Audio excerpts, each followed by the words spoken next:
Hey everybody, and welcome back to the Captain's Table. I am your host, Captain B-Nard, and topic of discussion today is going to be the Pokemon Sword and Shield expansion pass, as well as Pokemon Home. And here to discuss that with me, returning to the Captain's Table for the second time, we have my old friend and fellow YouTuber from the YouTube channel, Crash Love Gaming. It is, of course, Crash Love 37. Welcome back. Hey, what's up? Nothing much, man. Ready to talk about some more Pokemon news. As I'm sure you recall, last time you were on here a few months ago, we talked about Pokemon Sword and Shield itself. Actually, did a review, and unfortunately, actually, just a few days after we did that, we got the groundbreaking news that we were going to be, for the first time ever, getting paid DLC for a Pokemon game. So a little bit of bad timing there, unfortunately, but it happens. Actually, I think the funny thing about that was it was actually after we recorded the show, but before we posted it. So that the Yeah, it was the worst possible time for that news to come out. yeah, and it was funny because it had all been pretty much confirmed by Pokemon that we were not going to be getting anything like this prior to that, and then all of a sudden they're like, oh yeah, we changed our mind. And Yeah. why did they change their mind? We're going to talk a lot about that right here, right now. So, um, the kind of the outline here is we're going to talk a little bit about Pokemon Home first. That's kind of old news at this point, but it's something that I do want to go over because it is kind of a new-ish feature to be added to the world of Pokemon, and it is kind of important for a few different reasons. And then we're also going to spend the bulk of this talking about of course, the Pokemon Expansion Pass, which is, of course, going to be the Isle of Armor primarily, and then the Crown Tundra as well, because as you all may know at this point, we got the news that finally we got a confirmation date about the release of this DLC, and that is the Isle of Armor is going to be the first half of the DLC that is dropping on June 17th, which is just a couple of weeks away. And then, of course, the Crown Tundra, which is the second half, is going to be dropping in November, I believe. So that's not as much of a hot button issue, but still, they're kind of one and the same. So, I don't know if you want to add anything to that before we get started there, Crash. No, let's get into it. All right, so we're going to start off with Pokemon Home, and Pokemon Home. This came out in what, February, I think it was, this year, something like that, if I'm not mistaken. Sounds about right. I think February 12th. Yeah, it's middle. Yeah, I was thinking middle of February. So, essentially, what this is this is basically Pokebank for Generation 8 for the Switch for Sword and Shield. And for those of you who don't know, essentially what Pokebank is it's a interface where you get to transfer all your Pokemon from one game to another game, no trading required. The most important thing about this, of course, is it allows you to bridge the generational gap and get your Pokemon from prior generations into the newer generations, which is, of course, a big deal, specifically when it comes to legendaries or Pokemon that can't be bred. But in any event, that's what Pokemon Home is. Now, there are two versions of Pokemon Home. There is a free version and there is a paid version of Pokemon Home. So, the free version obviously is free, of course. Yeah, so self-explanatory. The paid version is what is it? I believe $16 for a one-year subscription. Crash, is that what it is? Yeah, I think it is 15.99. Okay, and then but they also have an option to do month to month with home as well, which was what, like $2 or $3 for a month. I I completely forgot about that, but it sounds about right. I was gonna say it's ironic you forgot about that because you actually did that at one point a few months ago, didn't you? I bought the year plan. I mean, if I'm going to pay for it, I want to pay $15 for a full year, not have to worry about it anymore. Oh, okay. I wasn't sure if you got the year or the month plan. Gotcha. So you did get the year plan. So, yeah. So that is. Yeah, so I think it was $3 for 1 month, $5 for 3 months, or $16 for 12 months. So those are the numbers that I have in front of me right now. So, um, yes, so this is actually quite a bit of a price jump from what Pokebank was in the prior generations on the Nintendo DS, because that was, I believe, $6 for a one-year subscription, if I'm not mistaken. Right. So yeah, so this is a little bit of a price jump. This is more than twice as much for the premium version. Now, um, the differences between the premium version and the free version are, well, essentially there's a bunch of inconsequential things you can do, like amount of Pokemon that can be Wonder traded at the same time, or that you can be put on the GTS at the same time, or whether or not you can judge stuff, or a number of Pokemon that can be deposited. That's kind of significant because on the free version you can only do 30 at a time. Not that you really need to do more than that, but on the pay version you can do 6,000, which is a really big and weird number. I don't know why they did that, but whatever. And, yeah, and I mean, then just in case, I guess. just in case what, there's only like 400 Pokemon in the game. So like, what do you need, like 1,000 200 of copies? each. You need 200 of copies of every Pokemon. I guess, man. You need well, there's like 20 different Ash Hat Pikachu's, I guess. So you need like Yeah, there you 10 go. copies of every single one of those. But anyway, so the main difference, and this is the one that is the big one, is on the free version of Pokemon Home, you cannot transfer Pokemon from the Pokebank to Pokemon Home, which means that the one main key, big, important feature of Pokebank, which was you could bridge that generational gap and bring Pokemon up, you cannot do on the free version of Pokemon Home. So you must pay to do that in this generation more. Like I said, $16 for a year subscription as opposed to $6 for a year subscription in the past. So I know maybe I'm going to sound petty when I'm saying this, but you know what? God damn it, it's my show, and I'm going to be petty if I want. So I understand this is not a large amount of money that we're talking about here, but I can't help but feel a little juiced with this price tag on here because I feel like this is something that we should be getting for reasonably a lower cost. I don't know if you feel the same way, if you think that maybe this is a little overpriced for what it is, or if you don't care. Well, here's how I feel about it. So, like the besides the bringing in Gen 7 Pokemon to Gen 8, the other big things you can do with it is you have the app on your phone too. So you can do GTS trades, you can do Wonder trades wherever you are, whenever you want, which I think is a huge feature. Like that's super convenient, and you can do that in the free version too. So if you need to transfer your Pokemon from like Sun and Moon or Ultra Sun to Ultra Moon to Sword and Shield, buy a 1 month pass, transfer them, and then that's it. But like honestly, like I'm not missing that $16 a year. You know what I mean? Yes, I understand that. I do. And I do agree with that. Like I said, I think I'm tackling it from the perspective of if something's, to me, if it's overpriced, then it doesn't, like, yeah, I get it's not a huge amount of money, but if, and especially since we're adults playing a children's game at this point, we can obviously afford $16 a year for this, but at the same time, as a consumer, I have to kind of raise an eyebrow and be like, well, I feel like this should be, if it was more like $8 or $10, I feel like that would be more of a reasonable price just off the cuff. So 16 seems a little steep for what it is. But like you said, you can always circumvent that if you want by just getting like a 1 month pass for like $3 and then just shoveling everything over in one big haul and then just calling it a day. So I'm sure a lot of people have done that. So not a huge deal, but just a little something, a little food for thought. So that's pretty much all I have to say about Pokemon Home. Not anything groundbreaking. I am happy though that it is a thing because being able to get these Pokemon over from Gen 7 is definitely helpful.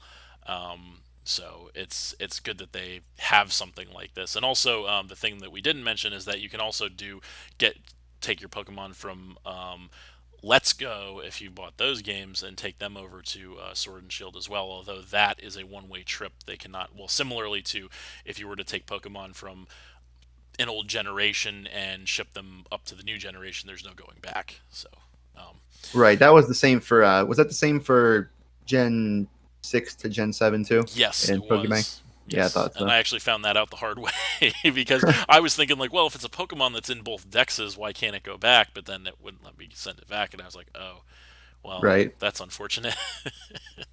But in any event, I think that pretty much is all there is to say about Pokemon Home.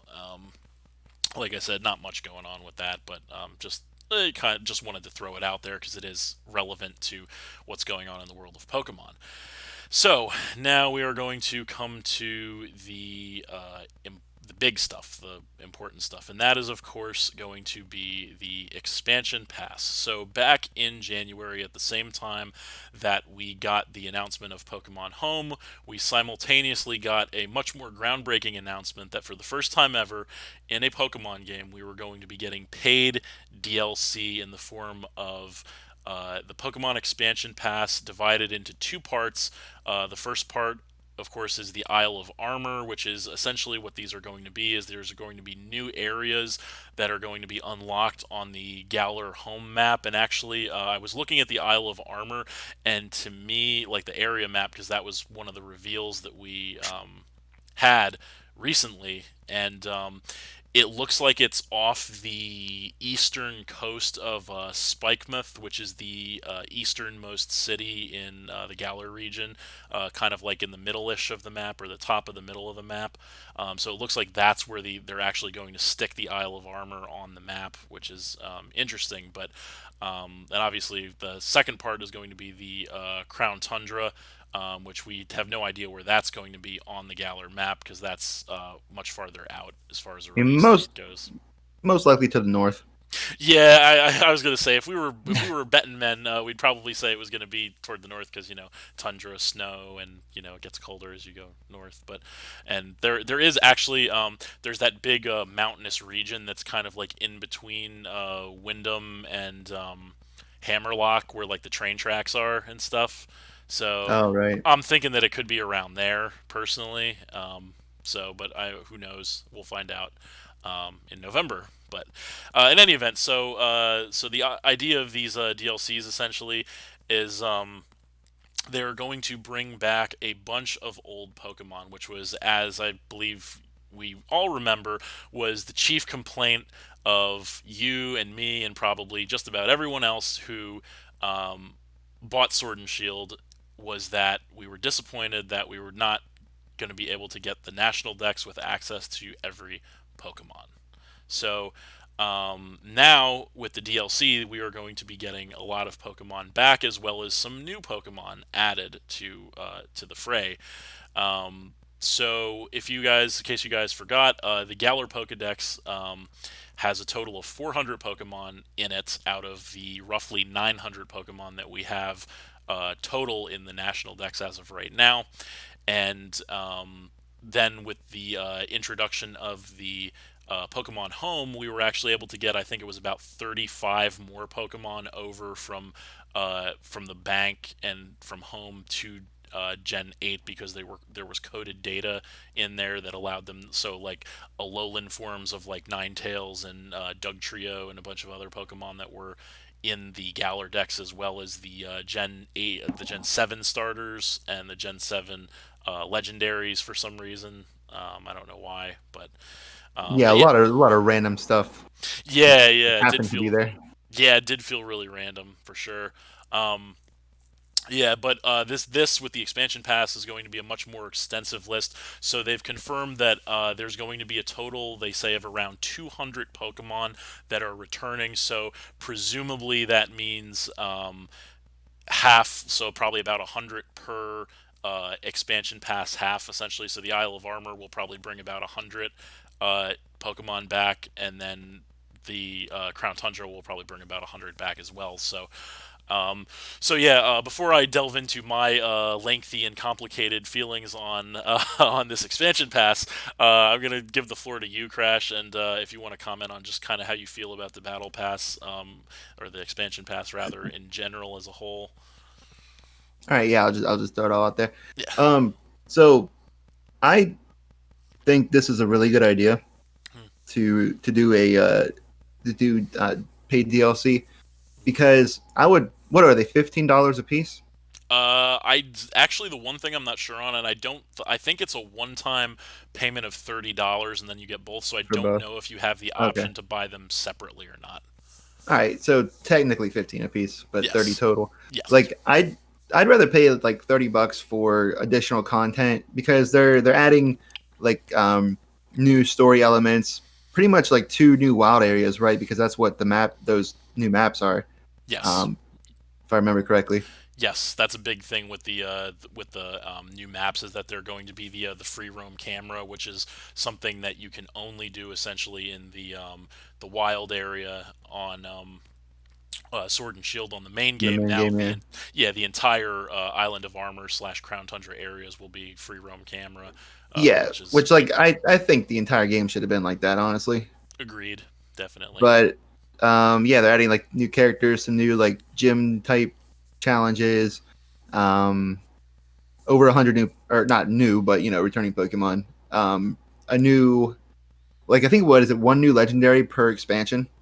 Yeah, so the advertised legendary for the Isle of Armor is like Cub Fu or something like that. That thing. Yeah, Punchy Bear. Yeah, that thing, Punchy Bear, which has apparently two different forms, one for sword and one for shield, I Hmm. think. And then the Crown Tundra is like Sawsbuck on crack, I think, Yeah, or that like deer thing, Triforce deer. I've heard people call it. So, yeah. um, We'll see how those turn out. But yeah, yeah, like new Gigantamax forms. yep. I guess Apricorns are coming back. That's something, I guess. And Something that like maybe two people will care about. yeah, experience charm, which increases experience earned by the player's party. Which, I mean, if As you if beat this the game game didn't. already, I was gonna say as if this game didn't hold your hand enough as is, but continue. right? But yeah, like the thing is, like I beat the game already. The only reason I play it now is to train like new competitive teams, Yep. and more experience is welcome. Yeah. So that's not really an issue now. Yeah. New move tutors, Hmm. that's good. And then like uh, new customization for like clothes and stuff like that. That's cool, but not a huge deal. Exactly. Yeah. And like a new battle mode too. Um, it looks like. Oh, really? What's that? Oh, that is that for the raid Like I said, like battles, I would though. much rather pay $30 for like additional content than full Then buy a new price. game. Well, not even a new game, just like the same game with a little bit of extra content. You know what I mean? Because I already beat it. I don't Gotcha. want to beat it again. That's why I didn't buy Ultra Sun and Ultra Moon. I didn't feel like playing those games again. Gotcha. So that's I definitely think those are very fair points to be made to be had there. Um, my feelings are a little more split, I guess you would say. So on the one hand, I completely agree with you. I don't want to have to go through another game again and beat another game again. I do think having DLC in a Pokemon game is a good idea to a point. I do like the fact that they are mitigating the lack of Pokedex um, by introducing or reintroducing a whole bunch of old Pokemon. I do like, that there's going to be new story elements, and it's kind of like the game continues, and that kind of thing. I like the idea behind this. I guess that's the general thing that I'm driving at here is I like the idea behind this stuff. The price tag, to be honest with you, again, not to be, petty, but I'm gonna be because obviously as a working adult I can afford $30 for an expansion pass. But as a consumer, I can't help but feeling a little juiced. We'll say with this because I feel like this price is a little high for what it is. Because I don't know if you got a chance to look at the Isle of Armor area map or not, but it is very small actually. It is a pretty small area. So, how much stuff can you cram in that small area? I guess we're going to find out. But um, to me, like, and I'm looking at the, everything that you get. So essentially, these are the big selling points. Um, for the expansion pass, and we're gonna, like I said, focus more on the Isle of Armor because that's the one that'll be coming out very shortly. So you're gonna get roughly 100 old Pokemon that come back in this area. However, that needs an asterisk next to it because if you choose not to buy the expansion pass, your game will get an update that will allow you to receive and interact with these Pokemon that come back anyway. So you'll still have access to like if your friend buys the expansion pass and they trade you something, you'll still have access to those Pokemon. So, so that is one thing. Um, so then there's also about 20 some new moves, I think, that are in this. So I assume a lot of them are going to be either like special Gigantamax moves, because as you mentioned, we're getting Gigantamax for all the Gen 8 starters, Rillaboom, Cinderace, and Inteleon, as well as Gigantamax, Venusaur, and Blastoise, which is cool that they're bringing those back and giving them a little bit of love. Although I will say Gigantamax Venusaur looks absolutely horrid. Um, I like mean, so did his Mega Evolution. Mega Evolution. Yeah, I was Yeah, just gonna say like Venusaur can't catch a break, man. I'll tell you. Like I saw he's an ugly boy. He can't help it. well, you are right. You're not wrong. But yeah, like they didn't have to give him like a flower bowl cut though. Like that like just when you thought like okay the flower is overgrown on Mega Venusaur and they gave him more flowers. So what are they gonna do with Gigantamax Venusaur? Oh, make the flower even bigger. Why not? Yeah, they did my boy Venusaur dirty. Yes, they did. But at least he's gonna be in the game though. At least he's gonna be in the game. He wasn't before, so I that mean, is technically he was well, not in the decks, obviously. Even though right, you could get him once the home came out, that you could port him from Gen 7. as you'll remember from that weather ball. Yes, yes. In our most recent battle, yes, Venusaur returned and did catch me with a slick fire weather ball there. But yeah, so that's what you're gonna get for essentially $15 a pop, as you mentioned. That's really it, and then a bunch of stuff that we probably don't care very much about. Like there's I think further Rotom Bite customization, further character customization, and it's like, do I really care about that? Not really. I mean, it's kind of neat to have that stuff added on. So to me, that stuff is just more fluff than anything. Like it's trying, and the Apricorn Pokeballs. It's like like it's just fluff in my opinion. It's kind of making you feel like you're getting more when you're not actually getting more. You know what I mean? Yeah, it just seems like they put like the main stuff in there, and then it's like, well, what else can we toss in to? I don't even Sweeten the know, but deal. yeah, like not even like make it worth your while, but like maybe people who are into that kind of stuff. Because Yeah. like I've been playing Crystal lately, Okay. and like I don't care about apricorns whatsoever. Like I Well, no, forgot neither they do I. yeah I forgot they existed until I started playing that again. Yeah, and you're like, oh yeah, that was a thing in Gen 2. I forgot about that. Um, but yeah, so to me, I feel like, again, not to be a penny pincher, but I feel like if these were more like $10, like if the expansion pass was a total of $20, like each half of it was about $10, I think that would be a more reasonable cost for this. So I think $30 for the whole thing, or $15 a pop for each half of it, seems overpriced in my opinion. And like I said, it's not a huge deal. It's not the end of the world. But again, as a consumer, I feel obligated to kind of take that stance and say, well, it kind of feels like, and if you guys have, noticed my beautiful low quality thumbnail here, I do get the sensation that Masuda is trying to steal my money because I just feel like if you look at the cost of what it cost to play Pokemon last generation, which was not that long ago, folks. It was less than a year. It's only been, what at this point, like 6 months since we've been in Generation 8. If you look at the cost of playing Pokemon back then versus the cost of playing Pokemon now, you've more than doubled your costs if you want to have access to everything, but everything still isn't everything in Sword and Shield because of the limitations of the Galar decks and whatnot. So, just to be petty a little bit farther, I'm going to throw some numbers out there. So, in Generation 7, our most recent generation, if you bought a copy of Pokemon Sun, Moon, Ultra Sun, or Ultra Moon, you would pay $40 for the copy of that game, new, American, USD.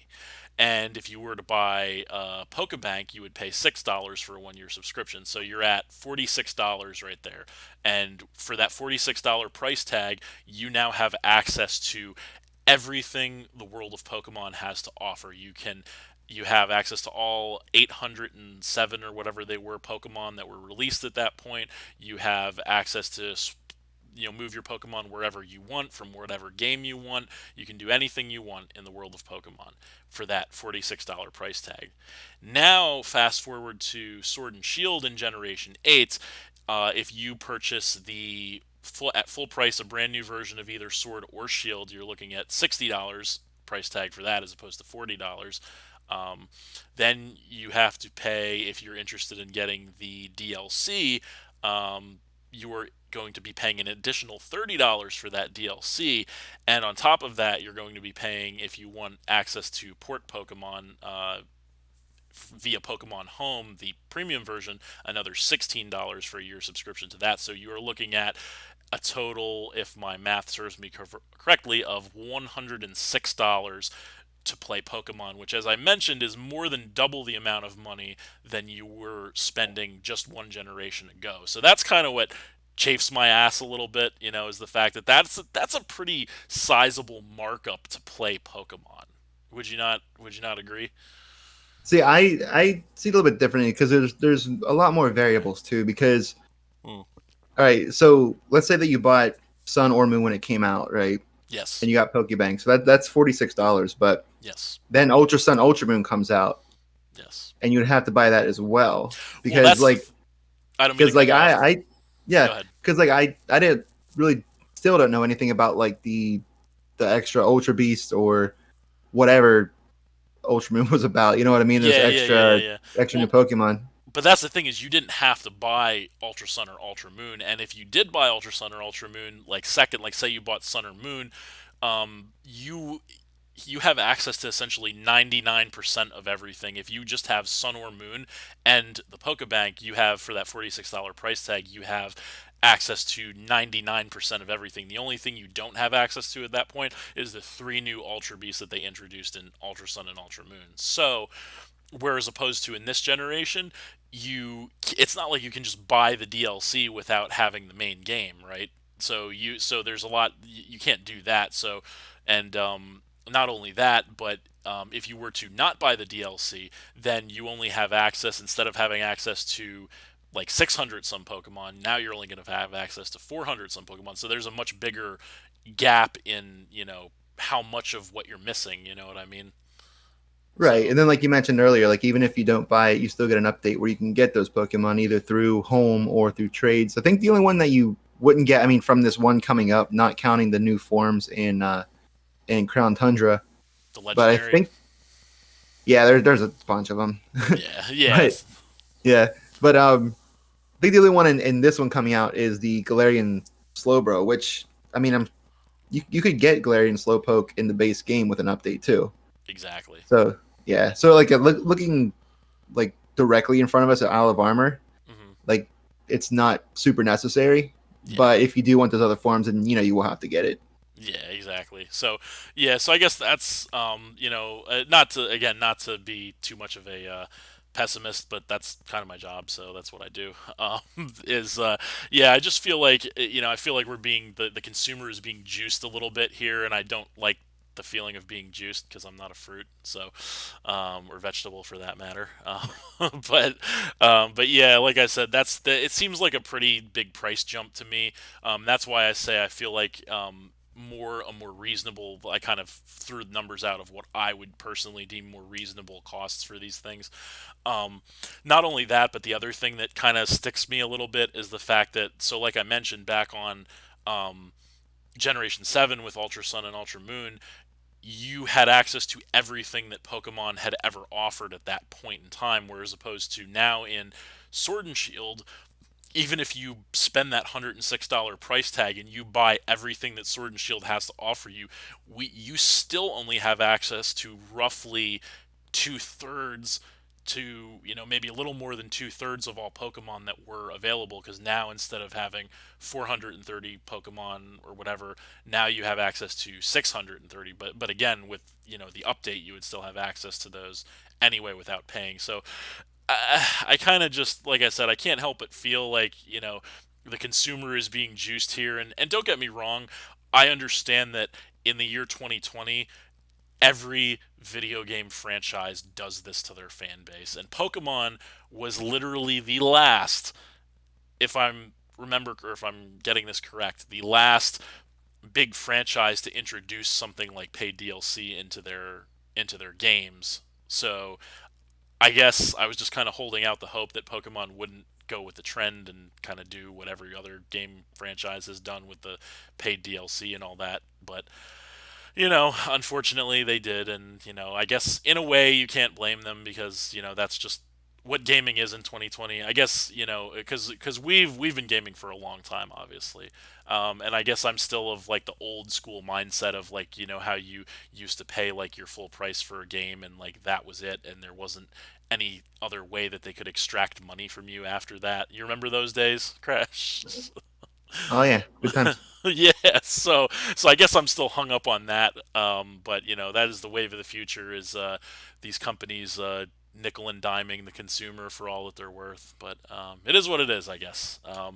I still, by the way, I have to mention, I haven't actually made my mind up yet as to whether or not I am going to buy the expansion pass or not, just because of this. Honestly, like I said, it's not a matter of whether I could afford it or not. It's more of a matter of I in a sense I feel like I'm getting ripped off and I don't like that. You know what I mean? So Yeah, that's understandable. Like I still stick to my my thing where I would not want to play through Sword and Shield again just to get a little bit extra content. Like yeah, I would much prefer like a little DLC half price kind of thing to get yeah. the extra content instead. Yeah, and like I said, I can definitely appreciate that. I mean, I understand that you're not as extremely cynical as I am, and that's good because you don't want to be. But um, yeah, I think that it is a good idea to do this, and I think I did say that at the beginning of my rant was that I think the idea is very good of because Pokemon feels like a game that should operate this way, right? And I think you said this last time is it feels like it should be more of an interactive and updatable in real time type thing. Right. um, so I do like that. I guess I'm just not crazy about the what seems to be pretty sizable jumps in price, versus what we were paying last generation. So that's really my Right. sticking point. But That's it is. understandable. There's Yeah. one thing you do have to take into account. Like I'm not trying to defend anything. I'm not trying to Yeah, you're uh, you're not you're not in Masuda's pocket. I understand. right. Yeah. Like I'm just thinking of it like logically, like the development cost for a game on a 3DS, like compared to the development cost on the Switch. You know what I mean? Big difference, yeah. Then that's I can Yeah. understand that too. Which I guess, and to counterpoint, I guess I would say that's probably why, or I think that's why I'm paying $60 for a base game instead of 40. But maybe there's more going Yeah. on there. I don't know. Yeah. I Because guess, like for comparison, just want to throw this out there real quick. Like yeah. the original Final Fantasy VII was what $50 on the PS1, Hmm. and now the remake, one third of the game is $60. Yeah, I don't like those numbers either.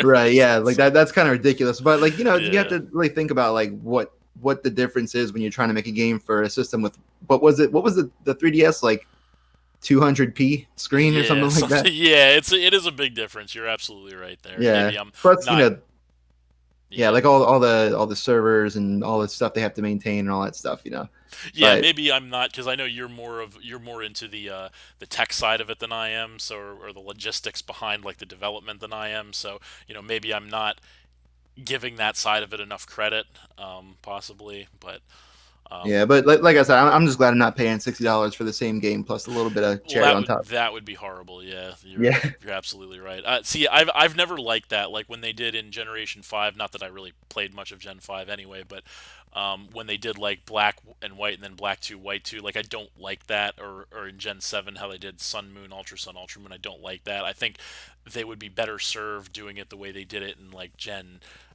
Six, where they had their main games X and Y, and then immediately after they had like a remake or something different, so it's not like you're buying the same game twice in a row, because that Well, is that's a whole pretty. other discussion because I like X and Y I feel were incomplete, so I would have liked a third Oh, one so there.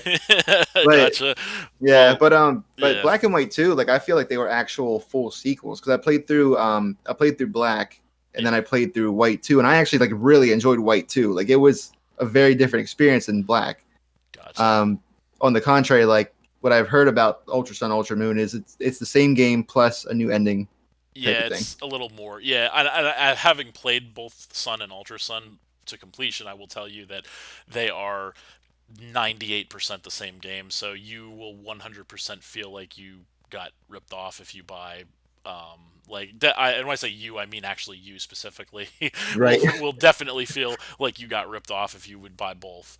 Me personally, like I do get that, but at the same time, I was kind of like, I'm in the height of like competitive Wi-Fi battles, so I can't not buy this, you know.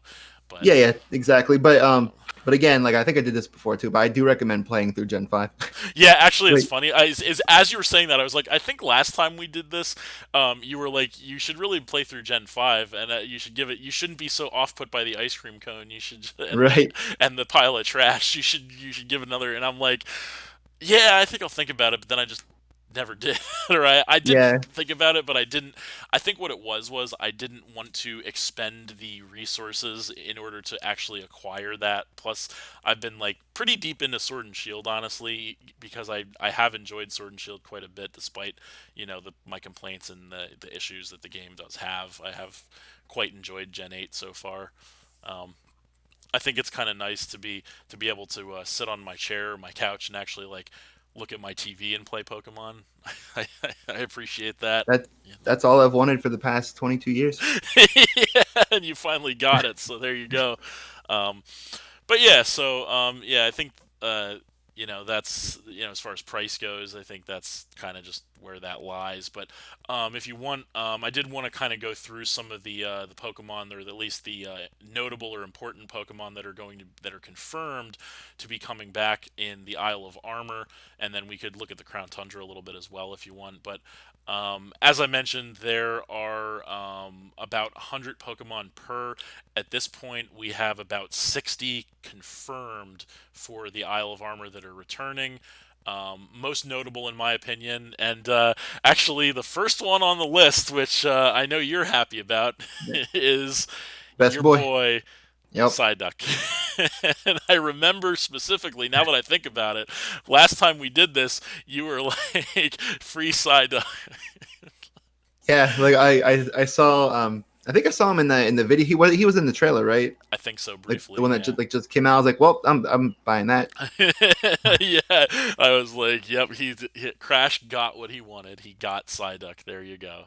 And then I'm sure you were excited when you saw Scyther Oh my in the god, field yeah. too. Actually, I don't think Scyther was in the trailer, or maybe he was in the most recent trailer, but I He know was, yeah, he was the most recent one. they didn't show him initially, so I was like, what the actually the recent trailer that came out, which kind of sparked us doing this.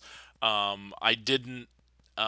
Prior to that, obviously, we didn't know about Scyther and Scissor coming back. So when I saw that, I was like, wow, yes, I'm so happy that finally Scissor is coming back. So that's a huge one.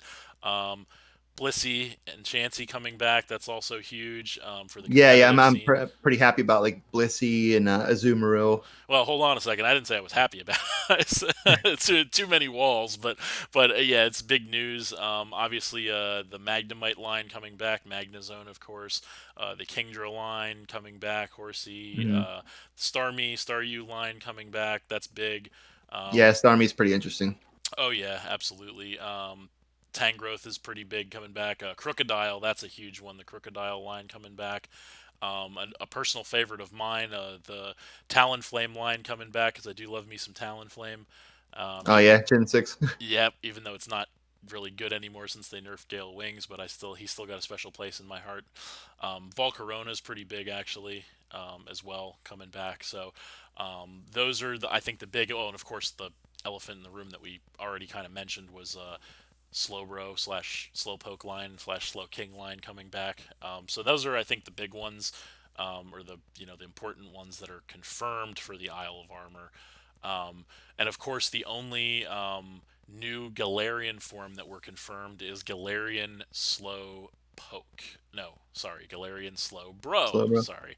And this is extremely interesting, and I didn't even know this until about whenever we started this podcast, because I was looking through. I hadn't. There was a different list because this information is fresh.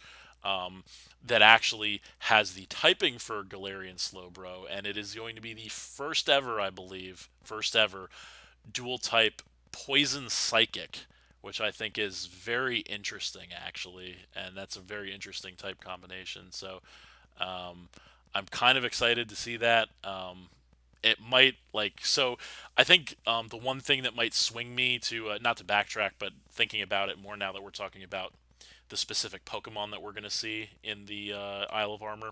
I think the one thing that might swing me toward getting the Isle of Armor for myself, aside from the fact that it's just something to do, and in these times that we are in right now, having things to do is important.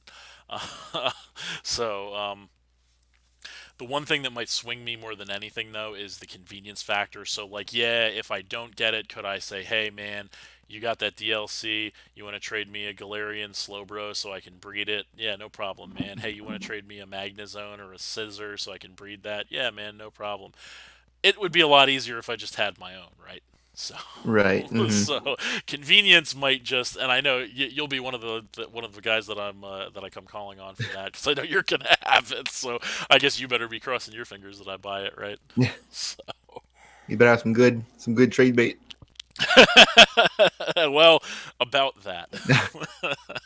Yeah, I, um, I like I like the Galarian Slowbro. Yeah, yeah, Poison Psychic was really surprising, and he has a new ability, Quick Draw, which who knows what that's going to do.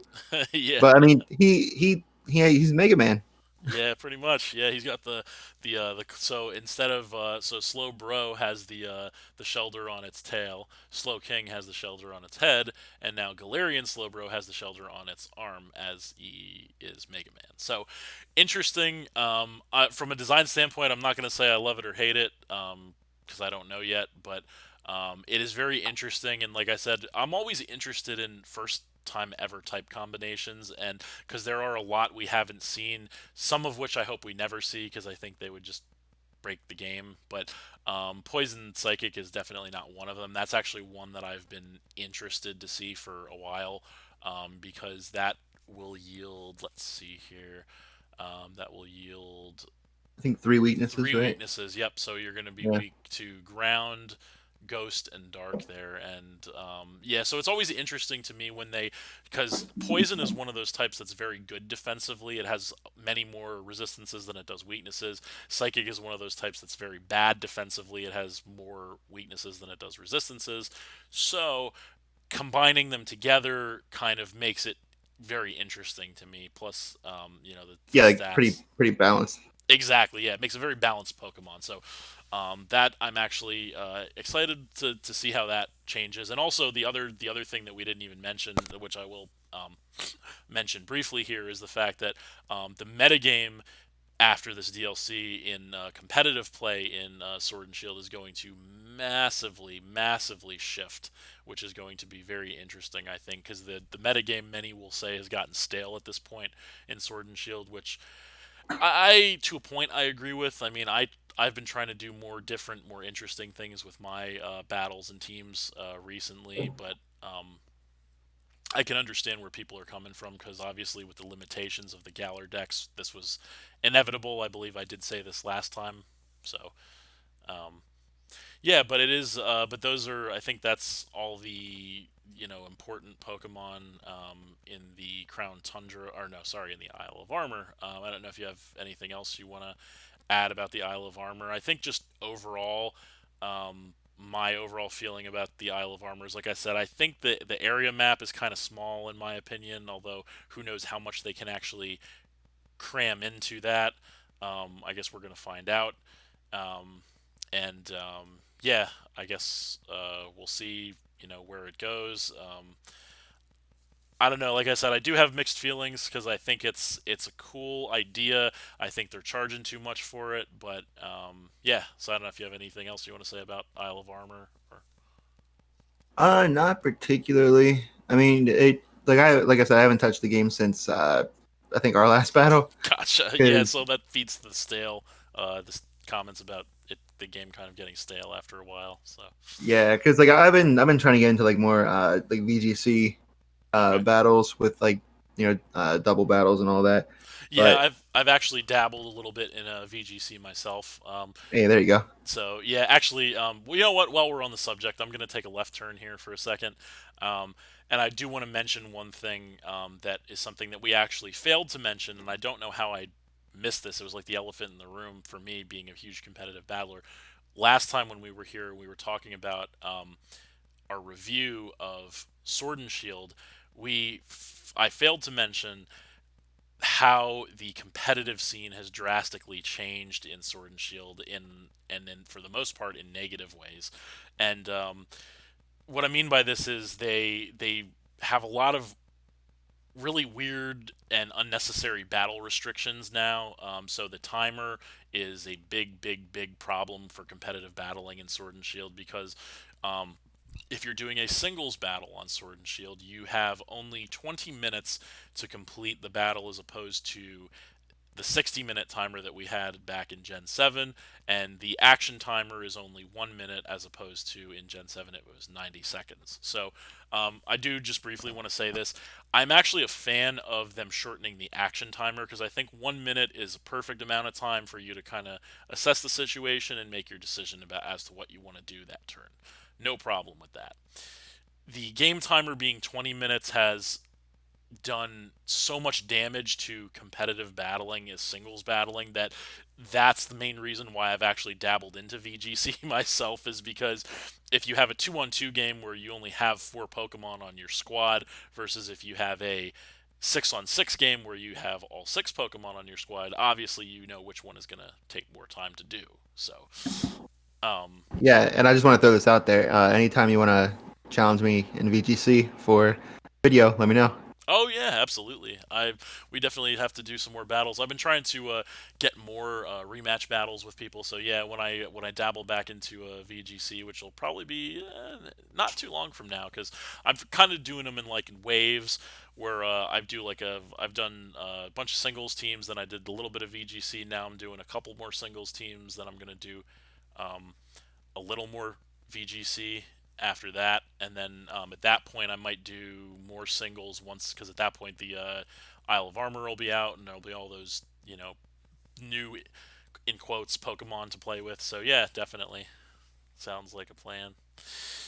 So, but all right, so we can talk a little bit about the Crown Tundra then if you want. So, um, kind of the same deal with the Crown Tundra, although obviously we don't have as much information about it because this is a November release date, so much farther off um, than the Isle of Armor, which is coming out in a couple of weeks. So the one thing that I want to, in looking at what Pokemon they're bringing in the Crown Tundra, a lot of legendaries here, and actually that was one thing that I was a little surprised about when looking down the roster of confirmed Pokemon for the Isle of Armor. Is that really not a lot of legendaries. And I don't know if you remember back to when we got the first trailer for the expansion pass, when they showed us a shit ton of legendaries, like pretty much every legendary in the game that was going to be coming back in this DLC. Yeah,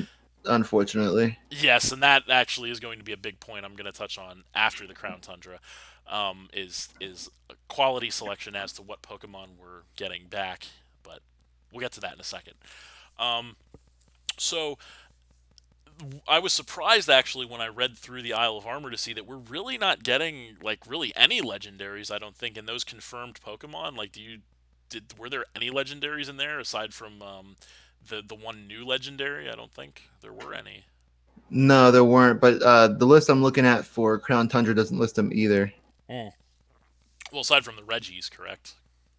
Yeah, there's a few things like the new Reggies, which I thought were Tapus when they showed them off, Yeah, and the original Bird Trio, which Moltres looks amazing. the Galarian. Yeah, so those are the big in the Crown Tundra. These are the big news. Is there's two new Reggies. There's Reggie Alecki, which is more than likely an electric, type, because Pokemon is simple like that. And Reggie Drago, which, if you think this is going to be a dragon type, I would agree with you because again, it's Pokemon. I mean, he has Um, like the skull of a Charizard. It looks like. yeah, these some of these designs are actually pretty sick. I will say, I am actually a huge fan of Galarian Articuno. Actually, I think that thing looks beautiful. Yeah, it looks pretty Galarian cool. Zapdos, it just kind of looks like a burnt piece of fried chicken, so not super keen on that. But Galarian Moltres, that thing looks pretty sick too. I gotta say, this is swinging me a little bit. I'm pretty big fan of those designs right there. But if we want to read down some more notable Pokemon, we have the Nidoking slash Queen line coming back in the Crown Tundra as well. Magmar, Electabuzz coming back as well in their lines. Aggron, my boy, coming back. There's no Mega Evolution, so he's gonna suck. But damn it, he's coming back, and Yeah, that's pretty that's the cool. same for Metagross, right? No Mega, so he's not. Except for Metagross isn't gonna suck for without the Mega, but definitely not to the level Yeah, or I'm happy about Garchomp though. Garchomp coming back. That's huge. Yeah, and Yeah, he was a big part of my team in Gen 6 and 7. yep, absolutely. Yeah, he's a powerhouse for sure. Um, yeah, that's really we don't really have anything else. I think as far as like notable or big important Pokemon returning in the Crown Tundra. But like I said, we're kind of a little ways away from the release of the Crown Tundra, so I'm sure we'll get more information as time goes on. But it's kind of the same basic idea as the Isle of Armor, so you get the point. Um, But with like every single legendary, pretty I was much. just gonna say, but now Easy. every goddamn legendary is coming back, which Yeah, like leads. Go ahead. yeah, I was looking at the legendary dens that are coming out, and it's Mm, like Mewtwo, legendary beast, mm. Tower Duo, Eon Duo, Weather Trio, Lake Guardians, Creation Trio, Heatran, Cresselia, Forces of Nature, Tau Trio. I don't know what those last two That's were. The Aura Trio. I'm not sure about that one either. The there's the Guardian Deities Gen and the Light 5, Trio. 6, the light trio. I don't know what that one is actually. I know. The Tau trio was the Gen 5 legendary box art legendaries, and the Aura trio is Oh, the Gen 6 box art legendaries, and I suppose the Light trio by default would probably be the Gen 7 box legendaries. So, oh yeah, um, the Guardian Deities are the yeah, Tapus. those are the infamous Tapus. So okay, so now it's time to bitch because because you know what? One of the best things about the limited Pokedex in Sword and Shield up until this point, especially from a competitive battler standpoint, has been the lack of legendary Pokemon. That has been awesome. It really has been. And now, in one fell swoop, they're undoing it all. God damn. Agreed. Kind of ridiculous. I think I made that point too in our last podcast. Like, oh yeah, I'm glad I didn't bring back a bunch of legendaries. That way, we're not like riddled with ridiculous teams and online. But even competitive ones now, just Tapus and what's his name, the nature guy, the nature boy. Thunderous, Ric Flair, or no, Yeah. Landorus, goddamn Landorus. Yep, that's what it Yeah. is. Yep. So yes, we did mention this. I agree with you 100%. It made the game so, and maybe that's why I'm enjoying Sword and Shield so much, is because I was really getting weary of all the legendaries that I was hitting in Gen 7 in Ultra Sun, Ultra Moon. And it was very refreshing and has been very refreshing not to have to deal with that. I mean, the worst, like right now, if you're playing competitive Wi-Fi battling on Sword and Shield right now, the absolute worst you have to worry about is people having uh, Eternatus and either the Sword Legendary or the Shield Legendary, Right. and maybe like a Mewtwo because you can port those over Uh huh. with Pokemon Home, and then maybe the Light Trio from Gen 7 because you can port those over with Pokemon Home. But you really don't see those that much because in order to port those over, you have to pay that $16 for Pokemon There you Home, go. which a lot of these people, we'll just say, I don't want to be that offensive, so we'll just say people are not willing to do, I guess. So the people who ruin competitive battling, that is. So um, yeah, so I was super happy about that, and now I am super unhappy by the fact that literally every single legendary under the sun, including the sun, is returning Yeah. in the DLC. So it's like, why? Why Game Freak? Why Masuda? Why couldn't you just leave it alone? Give me my Dragonite back. Give me my Alakazam back. And leave all the box art legendaries at home. We know what it was. It was people complaining about not having the full Pokedex, and like, you know what? Here, just have every legendary. That's what. Yeah. So yeah, that must be what it is. Is everybody's complaining? Which, by the way, that's my other complaint here is that we still are not going to have the full Pokedex after this is all done. By the way, but now instead of having a chopped Pokedex, which it was for the most part pretty good, there were some obviously notable duds in there. Ice cream cones and piles of garbage and whatnot. But aside from that, I thought that the overall dex for Gen 8 was pretty good. Would you not agree? I think we, you know, got some good stuff. For the most part, it made sense. Yeah, yeah, it was pretty good, and we touched on that already. One thing I do want to bring up is like I counted through the ones that were confirmed for the DLC, and like Okay. for Olive Armor, I think it only lists about 50, and for Crown Tundra, it's only about 30. So we do have another like 80 Pokemon that we don't know about. Actually, if you're doing the math right, that would be more like 120. But uh, yeah. But I get your point that there's yeah. So if we know about 80 and we're getting 200, that means there's another 120 that we don't know about, right? I think. Yeah, I was close enough. Yeah.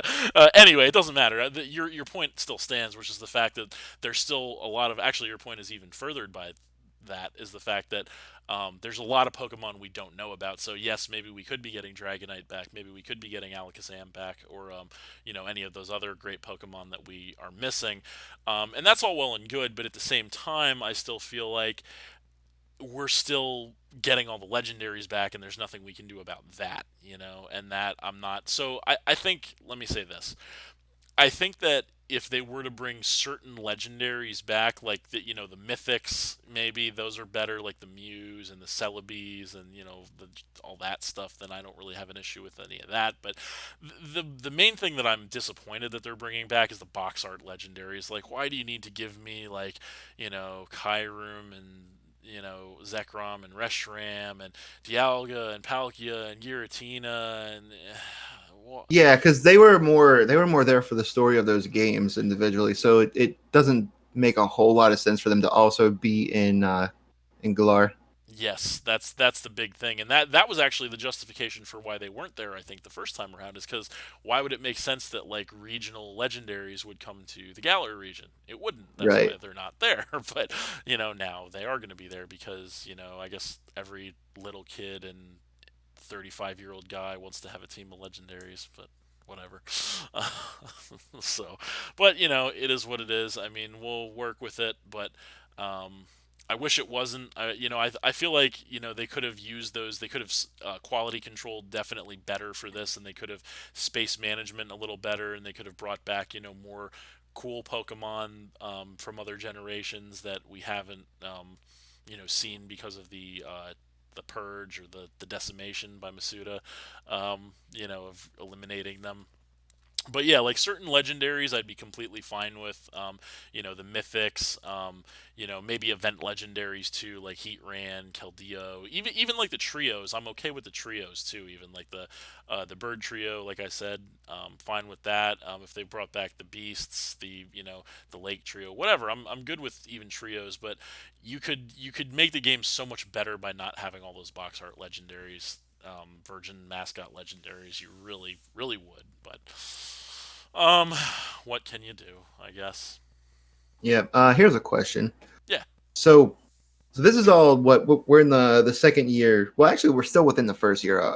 To be to of be Sword and technical Shield here. Generation 8. Yeah, we're only about 6 months into Yeah. So by the time Crown Tundra comes out, we'll be a year. at around the end of the first year. Yeah. Um, So they typically release a new game every year, Yep. right?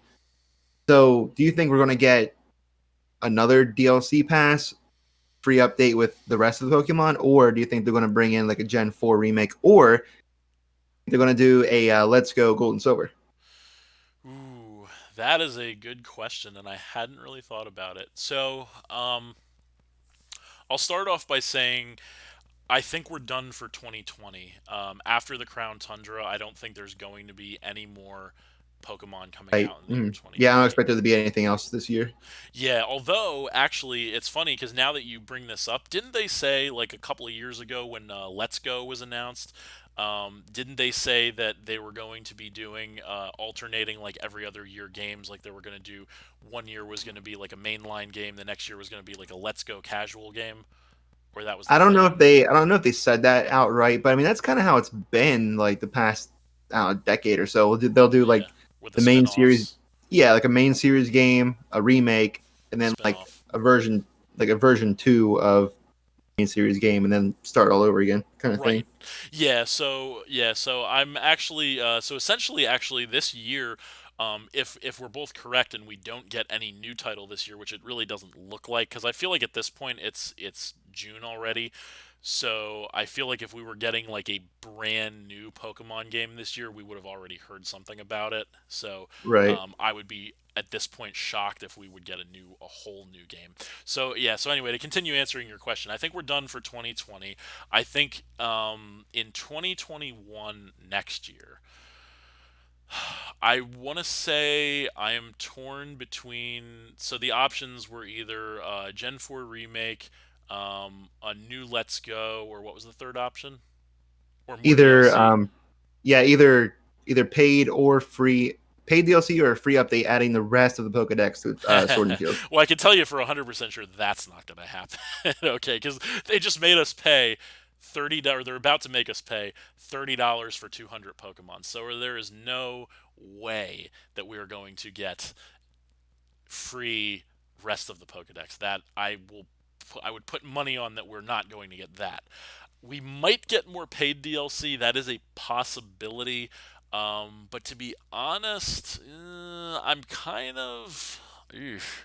I'm really split between the other two options. I'm really split between saying they're going to try another like a gold and silver let's go equivalent, or if they're going to do a Gen 4. And you know what? I think I'm going to put my money on Gold and Silver Let's Go, actually, because that would fit the MO of kind of like they were focusing on the main line, like Sword and Shield, for like 2 straight years, essentially. They would be focusing because in 2019 we got the main release of Sword and Shield. Now in 2020, we're getting the two separate parts of a DLC for Sword and Shield. So I think that they're going to pump the brakes on the mainline games at that point, and they're going to go back to trying to cater to the casuals. Although, actually, now that I think about it, and I can't, well, maybe I shouldn't say I can't believe I forgot about this because I never play these games, but didn't they just release Pokemon Team Rescue or something earlier this year, if I'm not Oh, the mistaken? Mystery Dungeon remake, yeah. Yeah. So I don't know how that factors.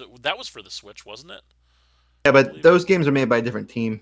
Yeah, that's true too. So I guess I mean I'm just looking at Pokemon Banner, but yeah. So I guess that doesn't really count. So okay, so even disregarding that, I am going to put my money on. I think that we're going to see. I don't know if it's exactly going to be like a.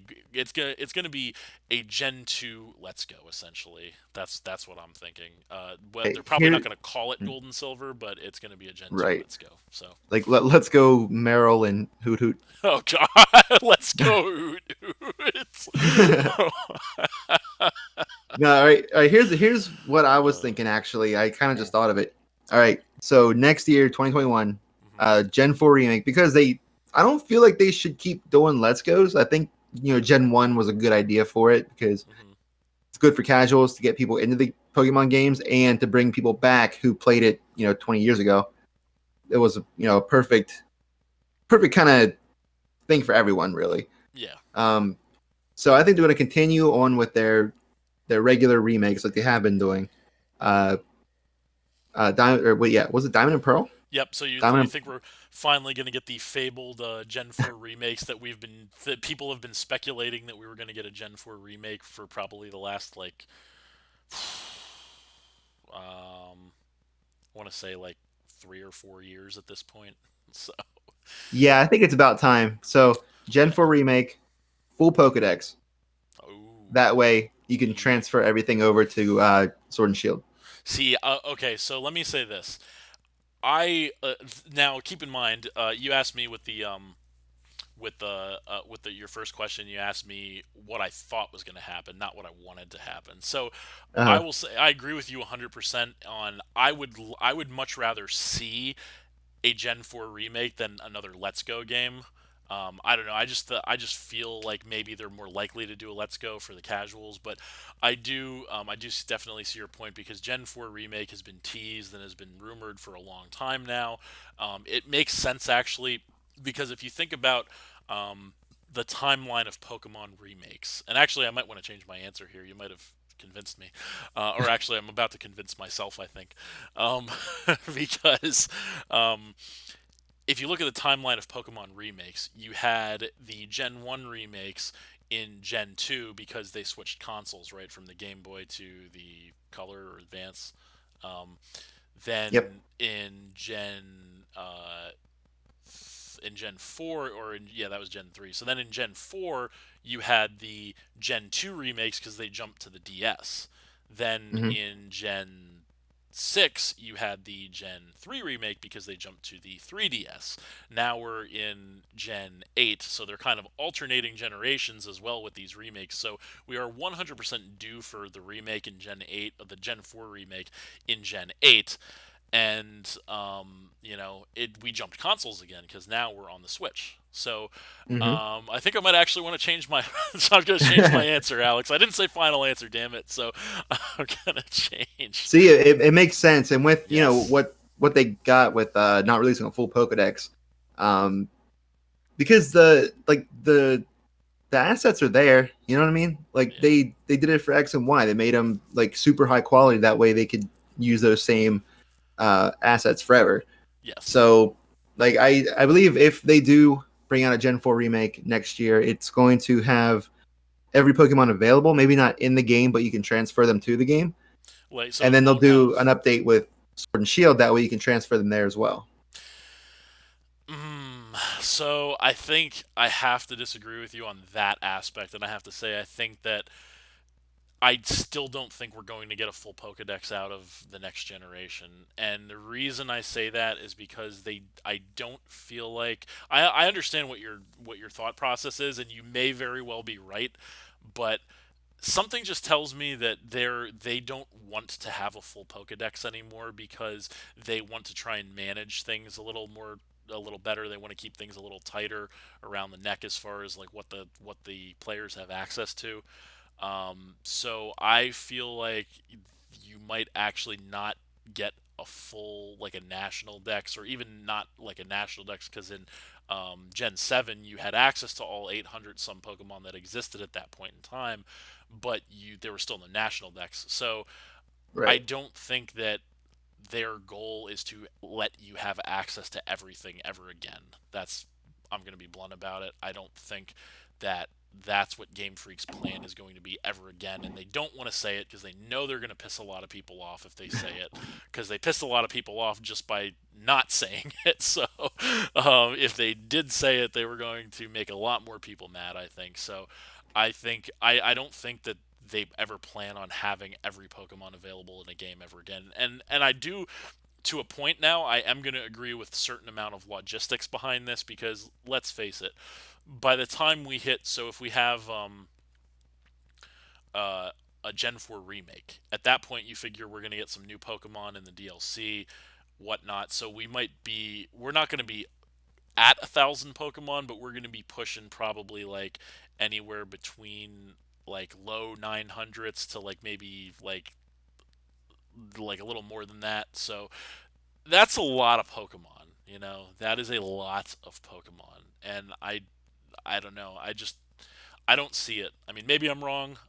I hope I'm wrong because I would really love to have access to everything again. Although I will say I have kind of gotten used to it in Sword and Shield. I have kind of gotten used to not having everything. That doesn't mean I like it, but I have gotten used to it. So, but I would very much like to have access to everything again. I hope you're right, but I don't think that that's their intention anymore. Is giving us access to everything.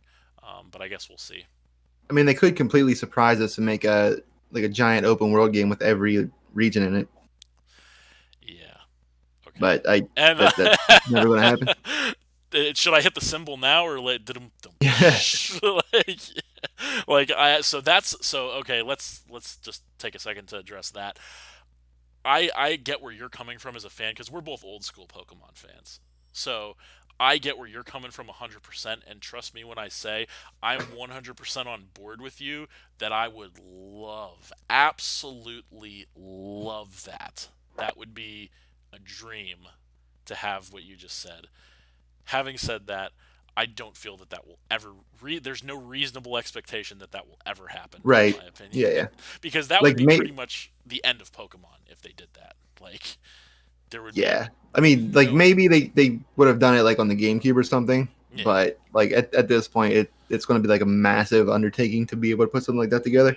Well, not only that, but if they do that, then there's pretty much no more space left on Poke Earth to explore. So like they're pretty Right. much if they do that, they're saying okay, Pokemon's done after this game. Like there's nothing else we can go. There's nowhere else we can go after this. So Pokemon's done, you know. So I don't think that they would ever do. Well, not only that, but I think there's another problem with that is I think that they would effectively undermine their efforts of every other game of every other region of every other generation if they were to stick everything in one game. Granted, that game would be so massive that, well, first of all, I didn't even think of this. Let's talk about how much we have to pay for that game. Like, I think I might have a heart attack if I saw the price tag on that game. But like, the other thing is like they would essentially be, in my mind at least, invalidating their prior work by saying, oh, well, say at that point we have like 8 regions or 9 regions or 10 regions or whatever it is. Like you're saying that like all of those are getting crammed into one singular game. It just, I feel like it devalues like all their work and detail of those regions that they'd done previously. You know what I mean? So, Yeah. and then yeah, not I know I just mentioned it, but I have to mention it again. Like my God, that price tag. Like you might be talking like 4 digits there, honestly. Yeah, it'll be free to play, but each region is paid DLC. Free to play what? You get to like walk around your house for free. Yeah, yeah, $30 per region. Yeah, no, I mean that would be awesome. I will say, but I don't see it happening. Um, but yeah, I think that pretty much covers everything. I don't know if you have anything else you want to add. Um, No, but close. if we are finished, I would like to say a few things. Oh yeah, go for it. If you have any closing remarks, I'm sure I'll have some myself, but go for it. I was going to plug my own stuff. I wasn't going to say anything about anything else. Oh, okay, gotcha. Well, plug away, my friend. Plug away. All right, you can catch my videos on youtube.com/crashlovegaming. I make a lot of different gaming videos, including Pokemon, and I also stream on twitch.tv/crashlovegaming. Currently, I am streaming a Nuzlocke playthrough of Pokemon Crystal. I'm playing it through Pokemon Stadium 2 on the N64, and if I make it through, I will take the final team into Pokemon Stadium 2. So come and watch that. It's pretty cool. If you subscribe, then you can add rules and watch me suffer. Sounds like a good time. So yeah, definitely uh, go check Crash out. He's a cool guy and he has some fun content. So go check him out. Um, and yeah, that'll do it for us. So thanks for watching again, everybody. Hope you all enjoyed. Please hit that like button, leave a comment, and/or subscribe if you did enjoy, and stay tuned for more new videos in the future. Also, subscribe, as he mentioned, to Crash Love Gaming on both YouTube and Twitch. I want to thank Crash Love 37 for coming on here to talk about some Pokemons with me once again.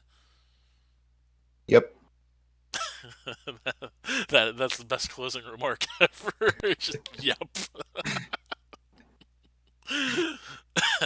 Tell us how All you right, really feel. thanks for having me. I No will problem. I should return when you decide to go with the VGC battles.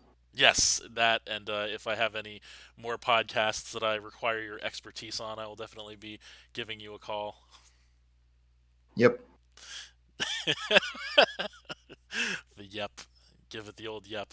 If there are any wrestling fans that were watching between the years of like when was that even a thing? Like That was that 2017. was that was oh like the meme itself. Yeah, no, it wasn't the yes movement. It was the yep movement, which was like Yep. it was like it was like a parody of the yes movement, and yeah, it was funny for a while. But anyway, that's it, and we'll see you next time. Yep.